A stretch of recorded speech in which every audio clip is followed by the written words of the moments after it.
everyone. We have a very special guest today, and Martin's going to do the proper introduction. And I just chatted with him and said I won't steal any of your actual material. So let me try to give you sort of the behind the scenes, between the lines, that a concrete sort of description of what Dahlia does or has done will not capture. So in every area, there are some people who, at least for most people in the area, definitely me, represent the core of that area, the sort of the hardcore, the sort of the set of people who have played a major role in advancing that area. And Dahlia is definitely one of them for distributed systems. And she played an immense role in advancing the area. She played an immense role in mentoring a huge number of people, and she's someone that I have always looked up to as someone who is not only a source of technical and scientific advancement, but also mentorship, advice, and general sort of good, rational advice and wisdom. So it gives me great pleasure to have her visit us here today.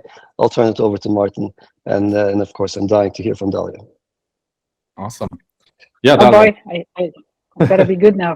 Thank you, good. Thanks a lot for joining us to our system seminar. This is a series created by Ava Labs for developers, engineers, and product builders, and anyone interested in learning about the latest research and advancement in blockchain. So we are very excited to have you here. We met last year, I think, at the IC3 bootcamp in New York City. And from what I understand, you're also a professor for computer science at UC Santa Barbara and this distinguished scientist at Chainlink. And we are very excited to hear talk today about Lumiere, an optimistically responsive Byzantine view synchronization protocol. And yeah, I will leave the stage to you. And thank you very much again for joining today. Okay, well, thank you both, Gun and Martin, and thank you everybody for inviting me and for being here. I actually want to, I want to get a sense of the audience to be able to tune my presentation adaptively. So when I spoke or exchanged email briefly with Martin at the time, I got the sense that everybody here is already a consensus expert. Everybody is aware of some advances in the field. Everybody studied fairly deeply, hot stuff. Is that the case? Because then I can fast forward and dive into more theory stuff. But if not, I can also give a more self-sufficient presentation and go through the context a little bit more at length and be less mathematical, less technical. What do you prefer? I think there are some people that have that experience, but I think that there are also others on the call that definitely don't. So it's a pretty wide range of people on the call right now. I think it's 50-50 maybe, I would say. So Okay. It's 50. I think 50% is our platform team, and then there's broader engineers. Okay.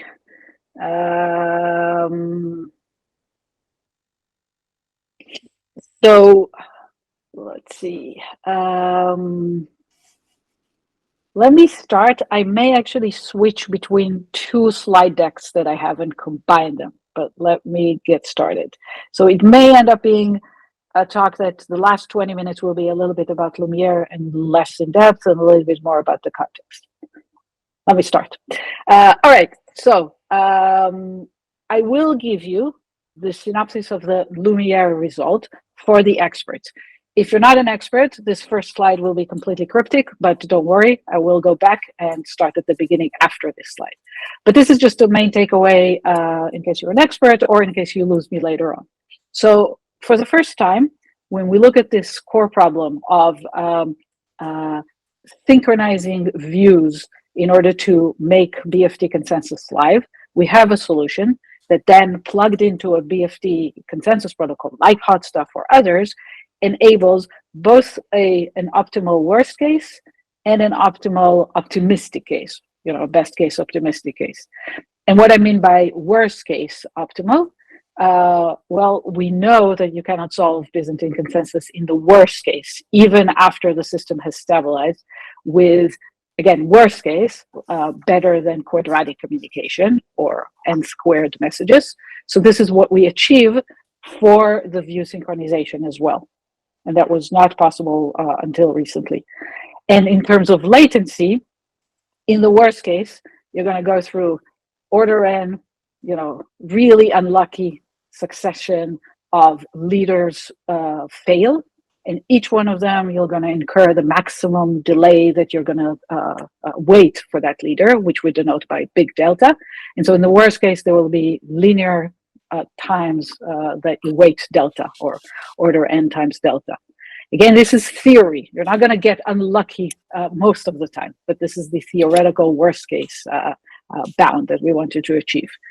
And optimistically, usually the system will behave much, much better. You will not have these unlucky long successions of failures, and you will not have, worst case delays. So optimistically, what we achieve is that after a short warm up, we will have the best possible communication and latency that you can hope for. And what I mean by that is, in order to synchronize view at the very minimal, you'll have to talk to everybody. So that's linear communication right off the bat. So that's order n. But if you actually have actual FA number of failures, you will have to do that FA number of times. So n plus FA times n. That's in terms of the communication. And in terms of the latency, again, if you actually encounter FA failures while trying to reach a single consensus decision, you will wait FA times delta. And again, all of these results were not possible before with view synchronization. Now, this is very theoretical and somewhat deep. I'll hope to get to it and explain piece by piece until the end of the talk. But I also want to say, I chose to give a theory talk here. In general, my experience straddles back and forth. My experience is that you understand the foundations, and then you go and say, well, what does it actually mean to implement it in practice?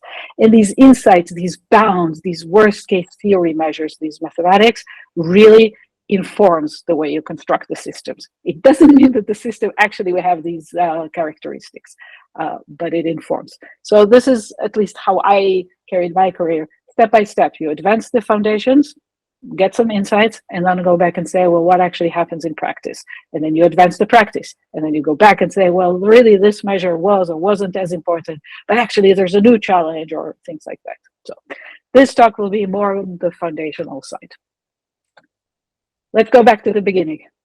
I'm going to give a problem definition. I have to if I present a solution, but I'm going to do it in a very hand-wavy way. First, because I don't want to lose anybody with very formal definitions, and second, because I actually assume that most of you know a lot. So what we're looking at is not really the consensus problem the way Lamport and the pioneers formulated it, but the way we're using it today, which means that there's an external stream of requests coming from external users. And these requests are valid or invalid by the requests themselves. They're signed by a user, and you can validate whether they make sense or not. Not because the validators in the network are inputting zeros and ones, and you need to agree on a majority. So you have external requests, and then the network of validators, or I'll usually call them nodes. So the network of nodes that are forming this consensus will finalize a stream of finalized, decisions, 1, 2, 3, 4, with two basic characteristics. Safety, meaning everybody will agree on what slot number 1 is, and it will never be reverted or mutated. Slot number 2, not slot number 3, and so forth. So that's the safety. And liveness means you're actually doing something useful. So safety means you're not doing anything bad, and liveness means you're actually doing something good. Okay, and the reason this is challenging is, of course, against failures. And the failure model comes in various forms and shapes. The kind of failures that we're looking at in terms of node failures, it's the worst kind of failures, it's Byzantine. And in terms of the assumptions about the message delays, we're going to use this hybrid model, the partially synchronous model, which says there is a known presumed upper bound on transmission delays, but every once in a while, there will be a network attack, there will be a network storm. We don't want to lose safety during that time, so we're not assuming synchrony for safety, but we're also not assuming asynchrony. We're assuming that progress can rely on synchrony and wait for synchrony to hold. All of this hopefully should be bread and butter for everybody on this call. shout out right now if I'm going too fast on that part. Hopefully not. All right, good. And then when we talk about performance, both in practice and in theory, there are a lot of measures. I'm going to focus on the two key ones here, not the only ones: communication, complexity, and latency. So for communication, we're counting the number of messages or sometimes the number of bits. And clearly, the best we can hope for, if we want to coordinate a network of n nodes, the best we can hope for is to at least tell them what the decision is. So linear is kind of a trivial lower bound, and that's what we would hope for to actually happen in the best case. And in the worst case, there's a lower quadratic communication bound. We're not going to beat lower bounds, so that will be the worst case after the system reaches stability. Before that, we can go on for a while before reaching a decision. And again, optimistically, we want to move as quickly as the network progresses. We don't want to wait for pessimistic delays. And in the worst case, we don't know. So this problem has received a lot of attention, of course. But interestingly, until very recently, and motivated and stimulated by interest in blockchains, we did not have optimal solutions. So even after looking for 3 decades at the Byzantine fault-tolerant consensus problems, and if you look at the state of the world around 2012, 13, 15, and so forth, under partial synchrony, the model we are interested in, the best known solutions had n to the 3 cubic communication complexity in the worst case, and even in the good case, it did not have linear complexity, it had quadratic communication complexity. If you look at the asynchronous model, for the problem that I presented here, so you have externally valid, self-verifying requests that come externally from clients into the system, and they are the ones that you need to form a decision, and this is really what we need in order to solve replication and, in practice, replication systems. For that model, we had, of course, the lower bound that says under asynchrony, there's no guaranteed live solution, so we used randomization. But in terms of communication complexity, the best known solution, again, were cubic. And this is until very recently, after 3 decades of hundreds and hundreds of papers. And last, under synchrony, we did have quadratic solutions. So in terms of message optimality, they were optimal. But in terms of latency, they had very high latency. And this is theory as well as practice. Then, something interesting happened. This was the presentation of blockchains and the master thesis on Tendermint by Ethan Bachman, followed by Casper, the finality gadget. So insights from the blockchain field were harnessed by us into a much simpler protocol that looks like a blockchain, but also impacted the foundation. So this was hot stuff. And what hot stuff enabled in terms of the theory was, essentially tightening the results in all 3 models. And the partial synchrony model, hot stuff, and recently hot stuff 2, showed a quadratic communication complexity result. Under asynchrony, we were again able to take hot stuff and derive from it a solution that for the first time provided an asynchronous Byzantine agreement solution with external validity, and that solution is called VABA, validated asynchronous Byzantine agreement, that for the first time had quadratic communication. And under synchrony, there were a series of results, starting with us presenting sync hot stuff and then tightening it, that retains quadratic communication, but also achieved optimistic latency. And for the first time, we also built synchronous solutions that looked very much like asynchronous solution. So they were driven by a leader.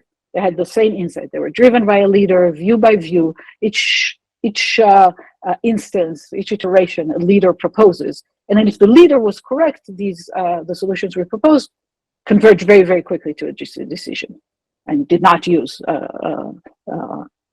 pessimistic upper bound. So a lot of theory, a lot of foundational advances were enabled by taking a new way to look at BFT consensus that really did not come from the academic world. It came from the blockchain world. And we were able to harness it and put it as a theoretical result. So I Dahlia, gave you, yeah, let me just Dah- say one sentence. I gave you a very, very skewed and very opinionated history review, 40 years before hot stuff and after hot stuff. But, giving a lot of credit for the fact that this was really enabled by blockchains. Yeah, good. Go ahead. no, I was just going to ask, so how would you slot Bitcoin into this worldview? It seems Um, like your definition of consensus here is the standard traditional deterministic protocol. So you're ignoring probabilistic protocols. Is that right? Or yeah, that's a good question. So Bitcoin is not in this model for a lot of reasons. So we can talk about longest fork wins, and we can talk about Nakamoto consensus. So Nakamoto consensus, just by itself, uses a very, very strong hammer proof of work. We know the downsides of it. We know it costs. We know that it's not really resilient against a state level actor. We know that it leads to network effect and centralization at the end of the day. But whatever it is from a foundational point of view, it's a really strong hammer that we never had before. We never had an oracle that tells you every 10 minutes, picks a single player with some probability. We never had that. And that solves half of the problem in Byzantine consensus, and has some downsides. It's completely outside the model that we look at. So I'm not concerned too much about the fact that there are collisions and probability of breaking safety. It's that I don't assume that hammer. I don't want to assume that hammer. It's too strong. I don't envision, somebody building a cloud resilient replicated database with proof of work. What are they going to do? Are they going to tune the work parameter so high that it's going to be so costly to run that infrastructure? It's just not suitable for clusters, data centers, a lot of the settings that we want to employ consensus in.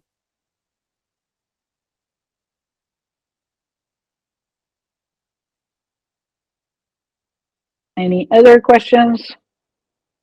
I'm happy to make this as interactive as you want. I don't need to finish my slides or even get to Lumiere. Okay. At the same time, again, kudos for the blockchain field, because it is the ultimate use case that sparked and enabled a lot of innovation in the field. So here's a slide with all the deployed BFT consensus systems I could find before 2012. BFT consensus in the classical settings, not counting Bitcoin.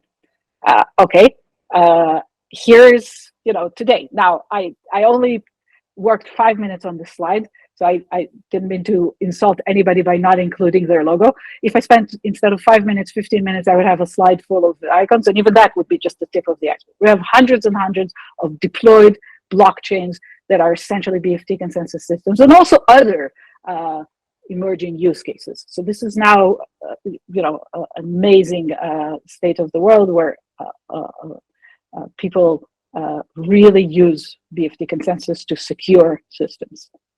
And just underscoring a few of the icons we have there, these are systems that I could keep track of that utilize and enhance hot stuff. There may be more out there, I'm not keeping track. So what was difficult about consensus before hot stuff? What did hot stuff do to enable? And then getting into the view synchronization problem. So, when I give this presentation or similar presentations live before an audience when I gave it in the last few months, I'm actually standing on stage on one leg explaining this slide. I cannot do this on a Zoom call, so believe me when I say that I do that. And the reason I do this is, there's this famous parable in the Jewish history about a person going to a famous rabbi and saying, "Rabbi, I want to learn the Bible. I'm really interested, but I don't have a lot of patience and I don't have a lot of time. Can you teach me just the core of the Bible while I stand on one foot?" And the rabbi responds, "Yes, of course, I can do that. I will tell you the whole Bible in one sentence. And this sentence is, love thy neighbor as yourself. If you understood this sentence, the rest are just details. You don't have to worry about them. Learn them at will. So I cannot match not the wisdom or the succinctness of the rabbi.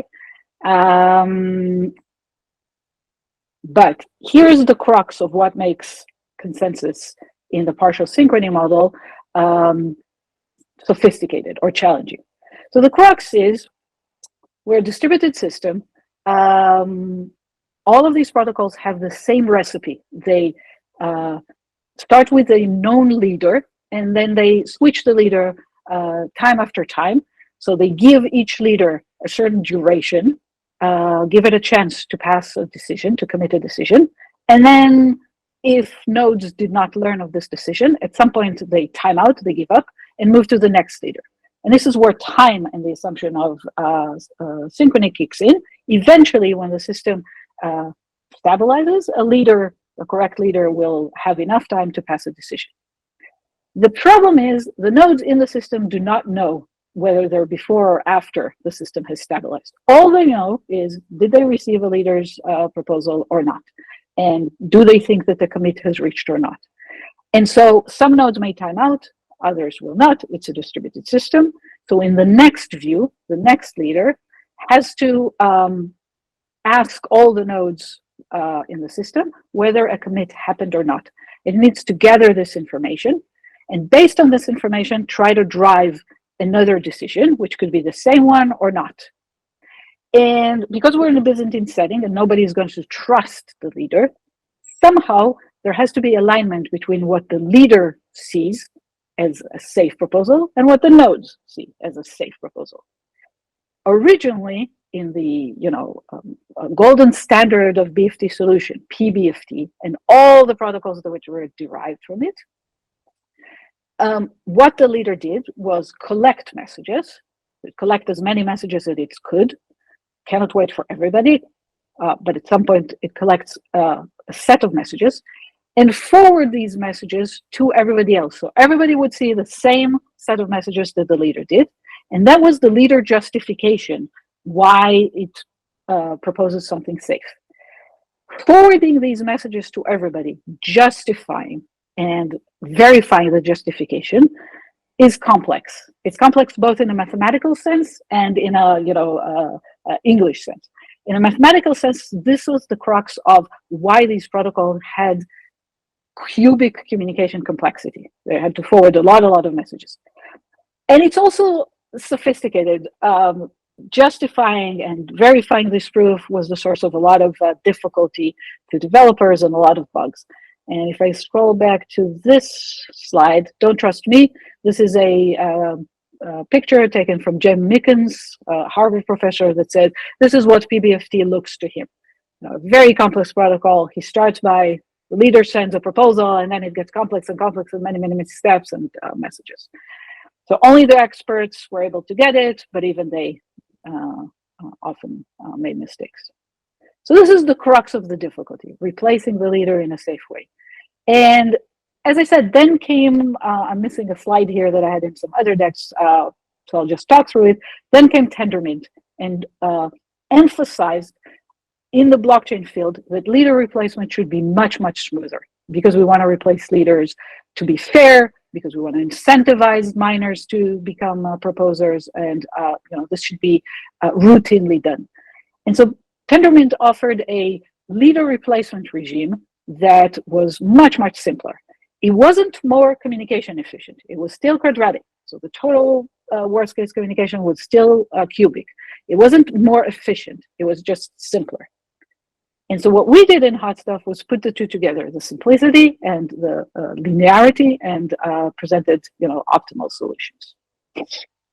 Okay, so just to recap the problem definition and the model, we're in the partial synchrony setting. There's a bound known on transmission delays denoted by big delta. We have a third of the network potentially suffering the worst kind of failures, Byzantine failures, and we denote by FA the actual number of faults that occur during the algorithm, because we're all going to focus on optimizing for the actual number of failures, not the worst case failures. And these are the desired performance measures that we have: optimistically, linear communication, and being responsive, moving as fast as the network allows. And in the steady state, we want to depend on FA, the actual number of failures, both in communication and in latency. And the worst case is the lower bound. Again, I'll pause for a second. So far, so good. Okay. So as often happens, we presented, the hot stuff solution, which had, seemingly had those measures, but it surfaced a problem elsewhere. So you kind of take 2 steps forward and 1 step back. And what was the problem? Well, so remember I said all of these protocols have this fundamental recipe. They go view by view. In each view, every node will start its own view and start a timer and wait for the view to make progress. And by making progress, I will indicate by forming a certificate that 2/3 of the nodes have received the leader proposal and responded to it. So they will generate what's called a quorum certificate, or a QC, for the view. So this is the good outcome. And if they don't manage to obtain a QC for the view, then they'll time out. After a delta timer, they will time out, and we'll move to the next view, and the next view, and the next view. Each node will do this independently. So there are 2 outcomes. Either you exhaust the view timer, you gave the leader enough time to make progress, and you're done with that leader, demote it, or you obtain a QC, and then you move to the next view. This is essentially the recipe. And the challenge is that every node will do that independently. So every node will start the view at some point, and then they'll give up and move to the next view, gamma time later. Gamma is, what I use to denote how much time you give a leader a chance. And they're all doing it at different times. And as you can see on this slide, if they're not starting more or less synchronized, if the local clocks, these logical clocks at different processes, and here I have four of them, if they're completely out of synchrony, then you might never have enough time in overlap where 3 out of these 4 nodes, 2f plus 1 of them, are in the same view at the same time. So by the time this process enters the first view, other nodes have already so this shows how this happens in practice, but this is the problem. By the time this node enters the view, these 2 nodes have already left them. By the time this node enters the view, these 3 nodes have already left, and so forth. So there's never enough time to generate a QC where these nodes are in overlap. Now, why wasn't this a problem before hot stuff? Because before hot stuff, what you could do is either of 2 things. So what PBFT proposed in the original paper was, okay, well, if we're not making progress in one view, let's double the time that we're spending in a view, and double again until we see progress. So again, in this slide, if you double the time you wait in each view, no matter when these processes start, eventually there will be enough overlap. But obviously that creates a very unbounded latency. The other thing that was sort of mentioned in PBFT and implemented in a lot of systems doesn't even appear as a protocol, but what these nodes can do is every time they want to enter a new view, when they time out, expire, and give up, they can broadcast messages to everybody. Now, it's, you actually need a protocol for that. I'll fast forward very quickly, but if you think about it for a second, if you broadcast to everybody and then enter the view, that doesn't work. If you broadcast for everybody and wait until f plus 1 broadcast, that still doesn't work, because f of them could be Byzantine and you're the only one, and the Byzantine processes can always push one fast process ahead of everybody else. if you're broadcasting and waiting for 2f+1, it still doesn't help, because you can get f from Byzantine players, and everybody gets only f+1.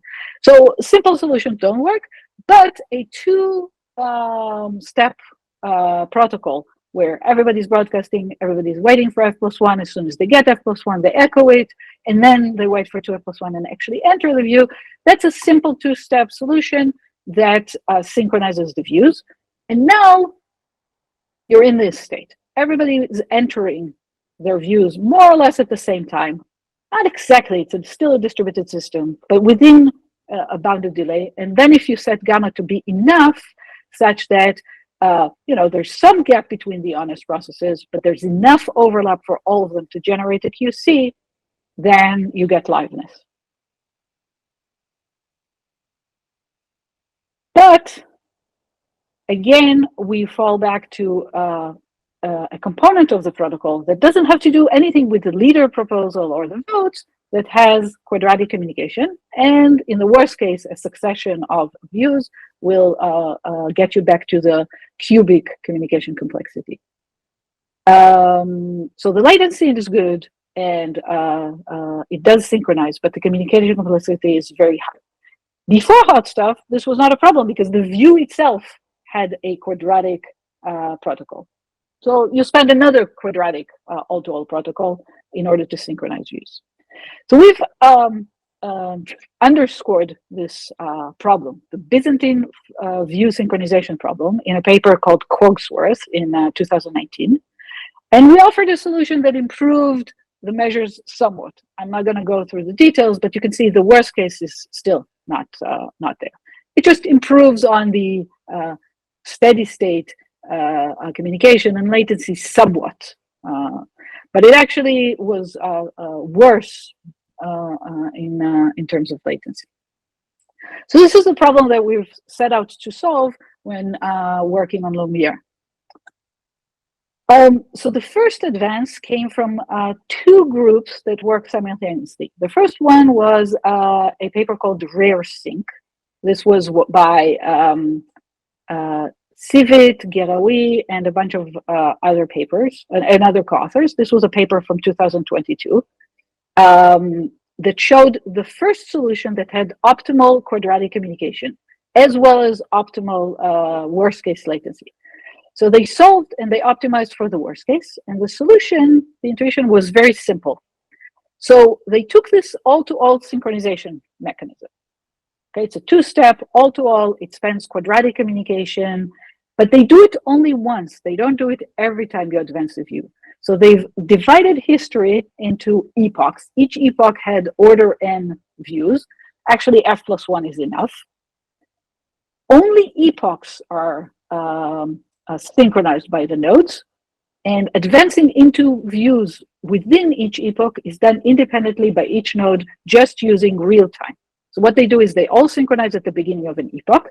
They spend quadratic communication upfront, get rid of it, but then they know that they remain synchronized throughout the epoch. Again, up to a little bit of skew, but they do remain synchronized again and again and again. So they advance view by view each time. Either the view is successful if the leader is honest and the system is good, or you advance to the next view, and the amortized communication that you're spending is quadratic over n views. You're not spending the quadratic communication each time, so you don't have a cubic worst case. And advancing from view to view is an order, big delta timer. So in the worst case, again, you have linear latency and not something worse than that. So this was Rare Sync. An independent work by Andy Lewis Pye, same year, did the same idea. So epoch-based synchronization at the beginning of each epoch. But in addition to advancing independently by each process to each view, it also allows optimistically advancing if the view is successful. So the idea was a process starts an epoch, participates in a quadratic view synchronization, knows that it's synchronized with the rest of the system, But now if the view, the first view produces a QC at the speed of the network, so this is this orange tick, then the process will contact the next leader and say, hey, I'm ready ahead of time. And if F+1 processes tell the next leader they are ready ahead of time, then the next leader will start the next view at the orange mark instead of waiting. What if the first leader is Byzantine and tells only good, here's a QC, Harry, you run ahead faster than everybody else. The good is going to be really, really happy. Going to try to tell the next leader, yeah, let's move forward. But if he's alone, nobody will join him. So the worst case is bad processes will join him, will start the next view, but nobody else will.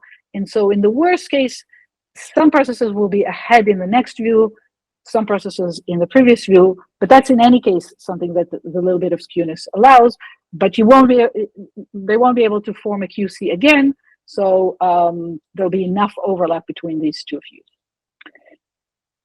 So RareSync and LewisPy achieved full consensus solution, including the view synchronization, which was kind of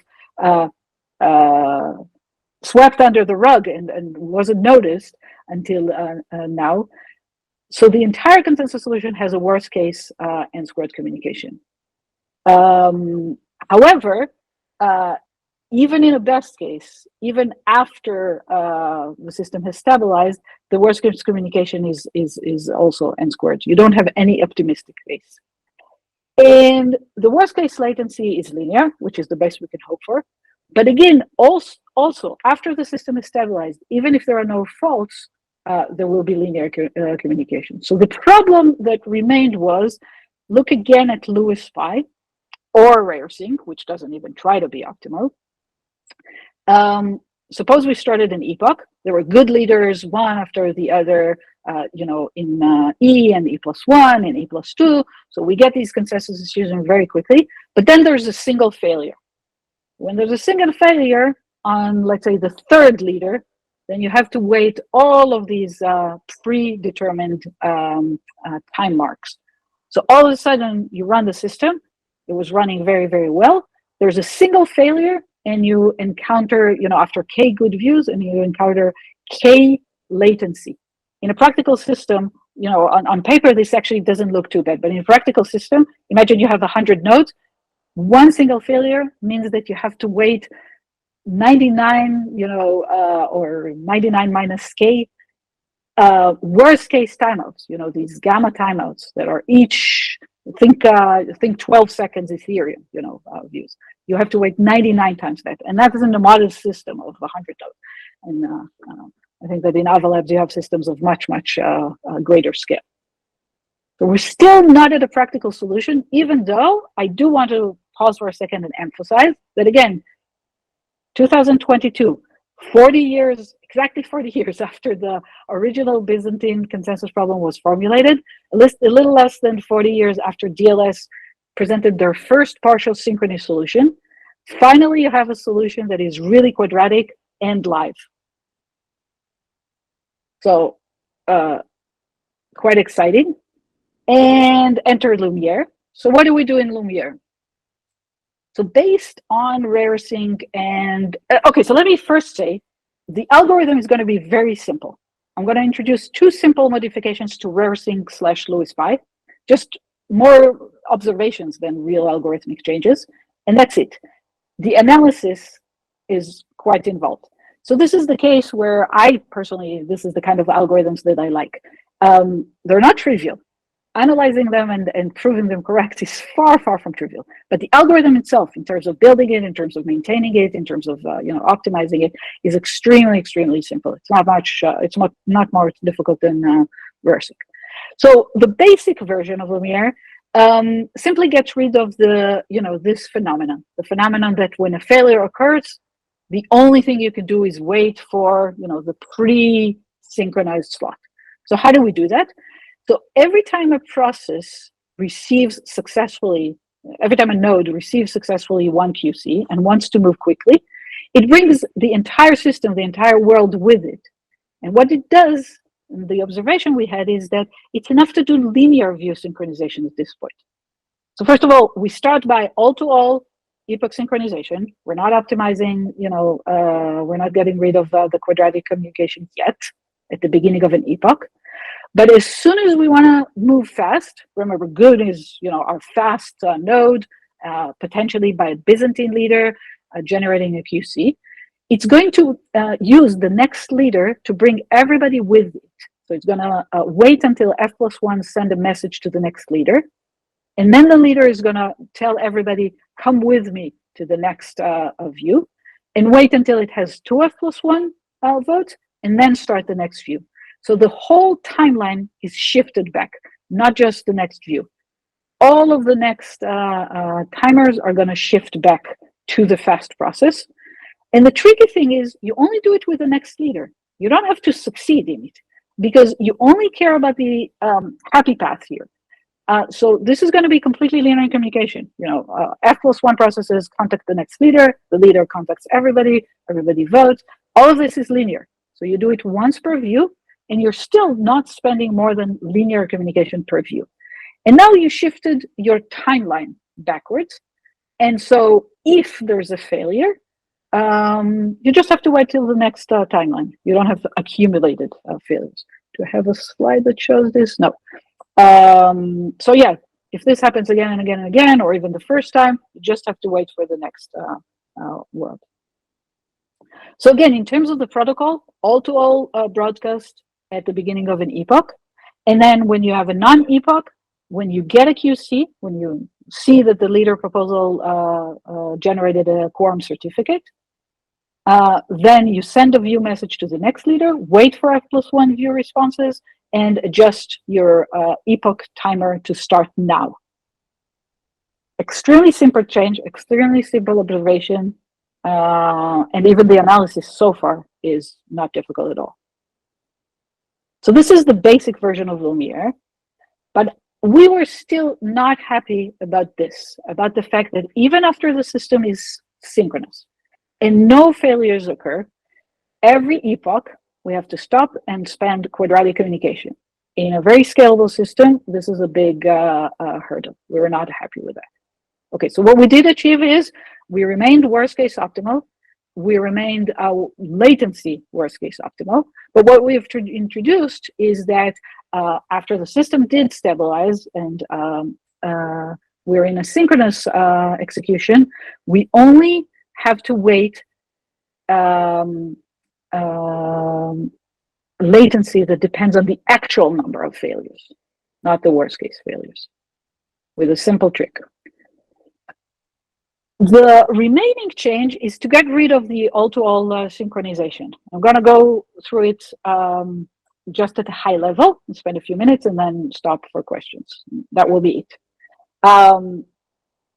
This is one of the most complex solutions to analyze that I've participated in. The proof is about 30 pages long, and only mathematicians like Andy Lewis-Pye, who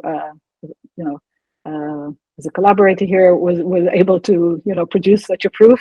It's beyond my level of math, but the trick is really simple and really intuitive. I mean, what can you possibly do? Well, what you want to do is stop all-to-all synchronization if the previous epoch was successful. Okay, so you maintain a counter success that counts how many decisions are passed in an epoch. And if there are 2 F+1 views in an epoch, then you say that epoch was successful. And if epochs are successful, then you don't perform epoch synchronization. If they're unsuccessful, then you do. Okay, so this seems really intuitive. If the previous epoch was successful, we assume we are actually already synchronized, view by view. And every time we advanced the clock, we remain synchronized. And the proof of the pudding is in the eating. We were successful in passing consensus decisions. So that's great. And if we were not successful, then epoch synchronization will be triggered. But that's okay. That means we're not yet in a stabilized system. There were failures. And then it's okay to spend the quadratic communication.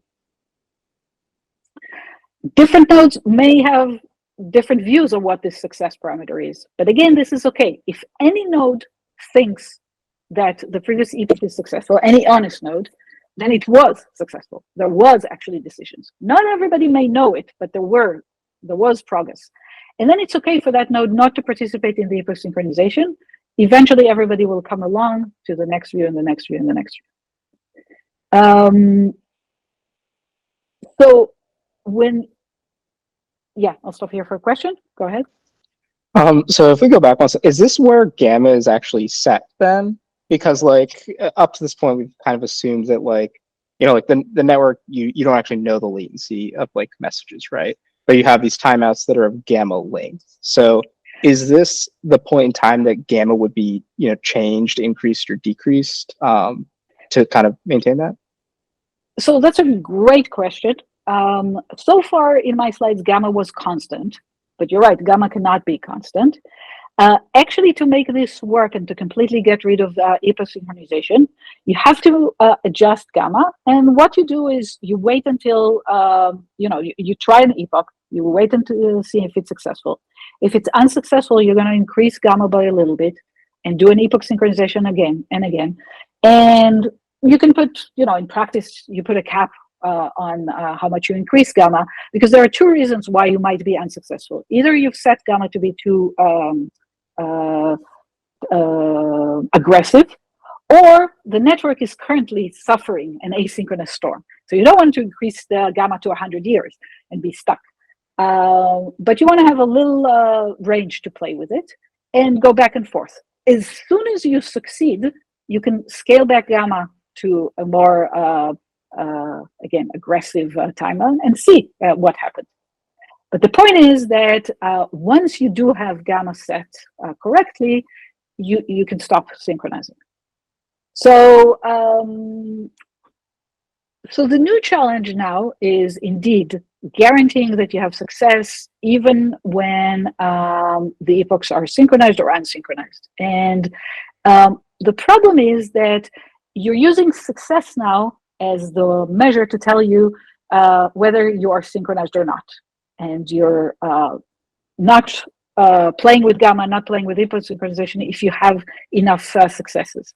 And it seems okay. Well, you're successful, so what do you care if you're synchronized or not?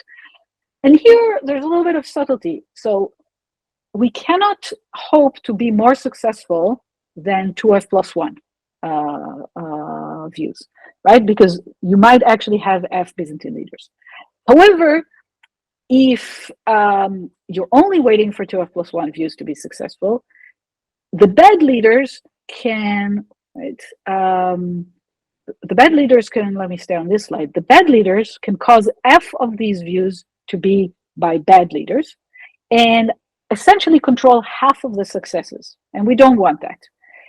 If we actually had synchrony, the adversary could not cause that. All the good views would succeed. So once you're synchronized, the system is stable, every good leader should be able to drive a decision. And then the good leaders will have a higher threshold, a higher portion of the successes.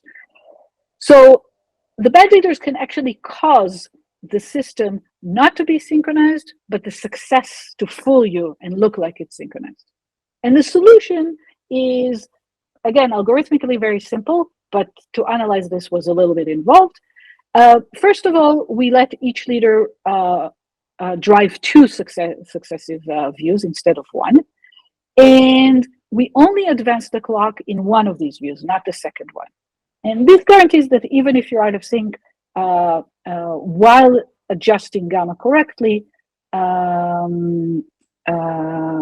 you can drive a decision. I can give you the intuition, but again, not the analysis. The intuition is that there may be, so if there are 2f plus 1 successful views in the previous epoch, there may be up to a gamma gap between the local clocks, the logical clocks of different processes. So by allowing the same leader to drive two consecutive views, you can tolerate this gamma gap. You cannot drive the gap between what we call the honest gap, the logical clocks of different processes below gamma. But we can definitely, with successful views, we can always drive it below gamma. And what we do is we allow entering views when generating a QC only in the first of these views, not the second one. The second one will enter only if the first one was successful.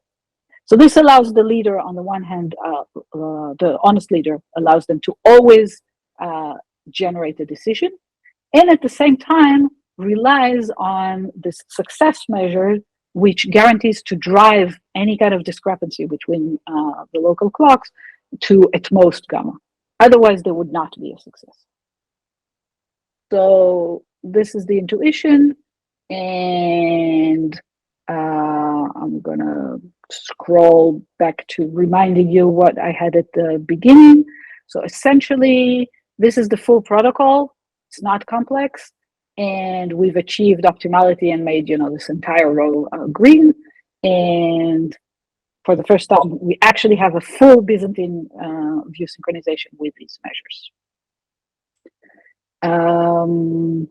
I think the last part was surely a little too fast, and the main purpose is to tell you this is a protocol that can be implemented. And if you want more detail, obviously read in the paper. But the protocol is extremely simple. Awesome. Amazing. Okay. Thank you. Thank you very much. That is very good. I think I we think have, we do have some time for yeah, questions. we have about 5 minutes for questions, but I'm also, I could stay a little over if there's. Awesome.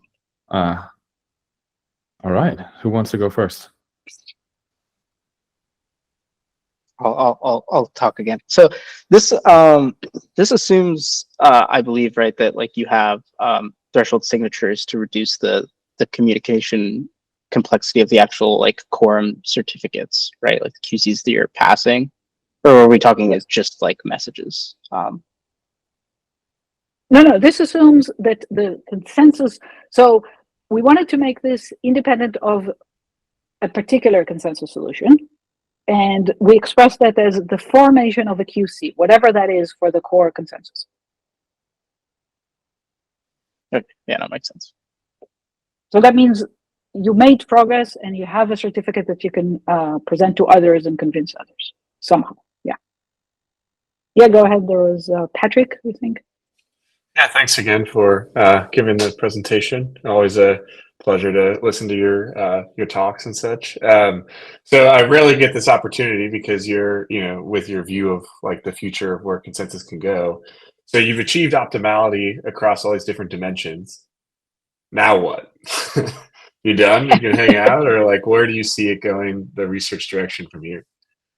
Yeah, let me share one slide from another presentation.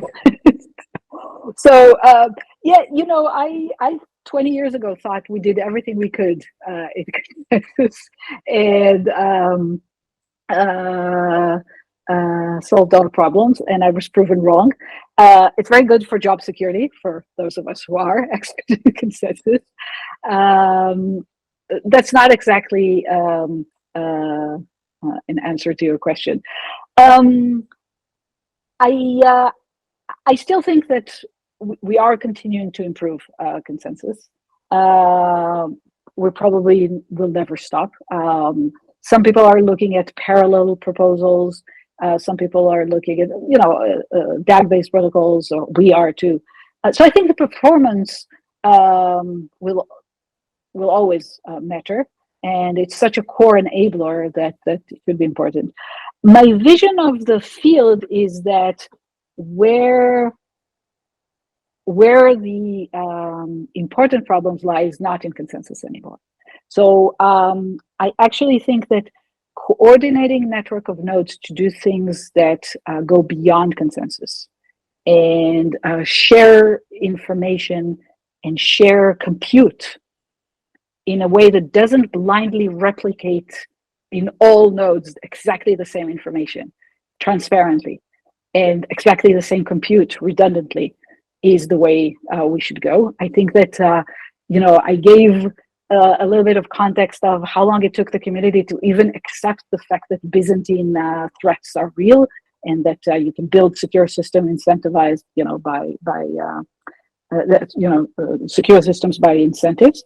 But I now think that we should take that insight into other problems than consensus.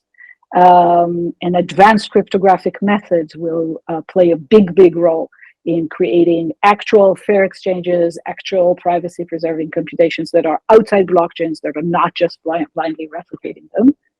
I think Ava Labs is probably positioned extremely well to do that with your hierarchy of chains, because some of these will be offloaded to private chains or side chains, as you call them, and then leverage, the main chain for things that are transparent or do require the central authority. And I will just say the last thing that I think storage and data availability will also be, storage execution will also be delegated in a way that doesn't blindly replicate or redundantly stores everything. So as much as I like consensus, and I'm sure that the consensus research will continue to thrive and there'll be optimizations, this is not the most important problem to work on. The other thing that I think as a community is the most important for us to work, and that I personally plan and hope to do a lot of work in, is in bridging to policymakers, regulators, central banks, big banks, capital markets, traditional finance, bridging that dialogue and working with them. I think that 5 years from now, the financial world will be completely different. Not the only, the DeFi and speculation and a little bit of niche things that are happening in our economy today. It's sizable, it's impressive, but it's niche. I think 5 years from now, there'll be far more adoption in the main world, and we will be able to disrupt the traditional financial world. And I think it will take people like myself, who are actually talking to lawyers and compliance officers and policymakers to help bridge that. Thanks. I have a question, Dahlia, that goes to what Patrick said as well. Maybe, but it starts with an observation. The field has generally fixated on safety and liveness as the ultimate end-all, be-all properties to seek from a consensus protocol. But often, and in fact, even in your talk, you alluded to other properties that are desirable, and they come to the fore, especially in the presence of MEV. So fairness is one of them.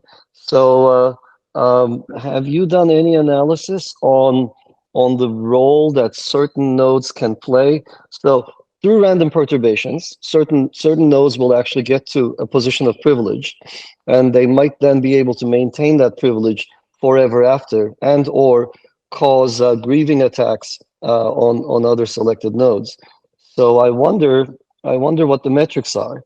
I mean, I actually wonder what the metric is for MEV in the first place. That area is completely understudied, and I wonder what the metrics are for comparing the fairness of protocols. I wonder too. I feel like we're trying to fight monopolies and the natural tendencies of markets to gravitate towards monopolies with more and more layers of protocol design. And you cannot find monopolies with protocol design. That's been proven by game theory and by economists, in decades. So the only question, my view is that exogenous considerations will come into play. The only question is which ones. This is a somewhat pessimistic outlook. I'm talking to a lot of people like Phil Diane and economists, and I'm an advisor to Espresso System, which is really trying to handle off-chain marketplaces. I think there will be a lot of platforms that will mitigate the monopolies, but they will not be able to prevent it completely. And I think they agree, for what it's worth. I don't know. Do you have? I'm happy to hear your thoughts because it's a question. I don't know. Oh, I don't. I think we need metrics. We need measurements before we can make scientific progress, and it's the state of the art is somewhat abysmal when it comes to MEV and discussions around MEV. So there's a lot of work to do. But I do see all the time. We all do this when we compare protocols. Fairness comes up as a critical metric. Sometimes it gets folded into safety considerations and so on, but it really should be treated as its own thing.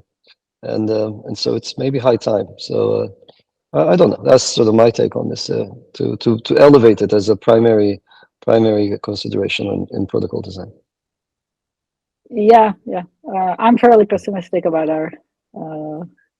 our ability to succeed in driving fairness.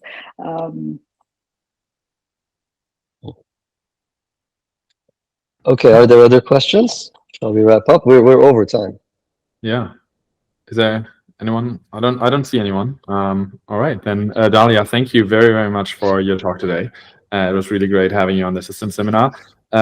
We recorded this talk, so we will also upload it to YouTube, so anyone who wants to revisit it can do it there. Thanks a lot, Dahlia, and hopefully we will see you soon. Thank you. It was a pleasure. Take care. Awesome. Thank you so much, Dahlia. Thank you very, very much for coming by. Take care.